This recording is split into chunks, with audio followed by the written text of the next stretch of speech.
السلام علیکم ورحمۃ اللہ وبرکاتہ۔ بسم اللہ الرحمن الرحیم۔ سامعین و ناظرین، ہماری اس چینل ہیلپر فار عربک میں آپ سب کو خوش آمدید ہے۔ جاننا چاہیے کہ جہاں کے لطیفے اور چٹکلے عام طور پر سننے میں آتے ہیں، جو بڑے دلچسپ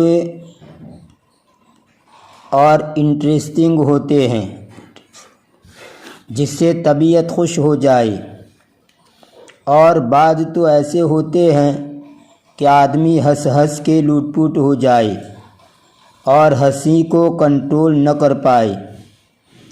تو لیجئے اس کے دو لطیفے اس ویڈیو میں آپ کے سامنے پیش کیے جا رہے ہیں۔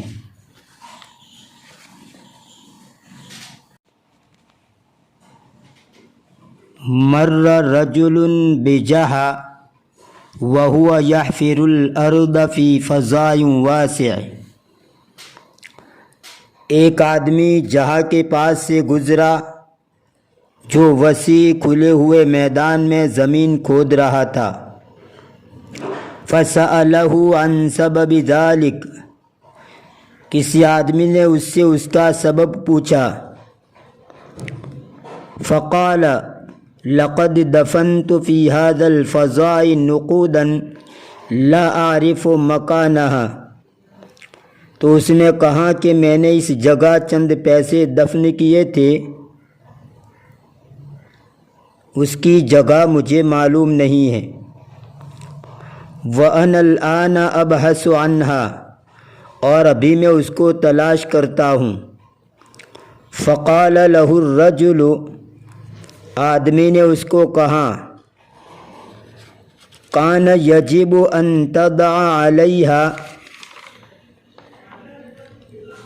علامتا،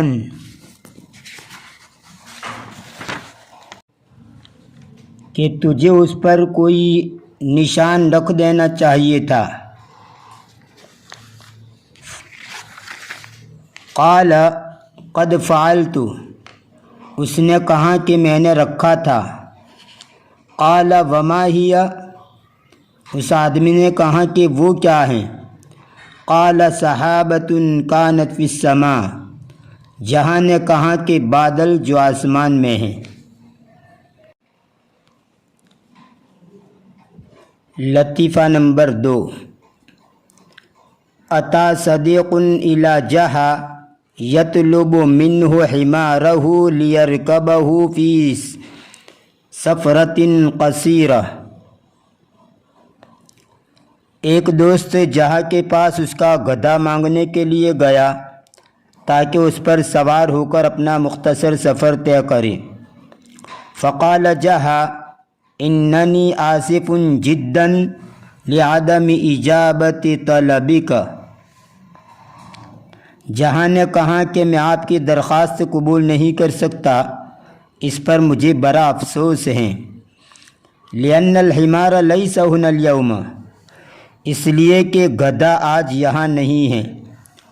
ولم یتم جہا کلامہ حتی بدأ الحمار ینحق فی الاسطبل۔ ابھی جہا یہ بات پوری بھی نہیں کر پایا تھا کہ گدھا اسطبل میں ہنہنانے یعنی بولنے لگا۔ فقال له صدیقہ، اس کے دوست نے اس کو کہا، اننی اسمع حمارک ینحق، کہ میں تو گدھے کی آواز سن رہا ہوں۔ فقال جہا نے کہا، اتصدق الحمار وتکذبنی، کیا تو گدھے کو سچا سمجھتا ہے اور مجھے جھوٹا سمجھتا ہے؟ سامعین، اگر ابھی تک آپ نے اس چینل کو سبسکرائب نہیں کیا ہے تو برائے مہربانی سبسکرائب کر لیجئے۔ ویڈیو پسند آیا ہو تو لائک کیجئے، شیئر کیجئے۔ ملتے ہیں اگلی ویڈیو تک کے لیے۔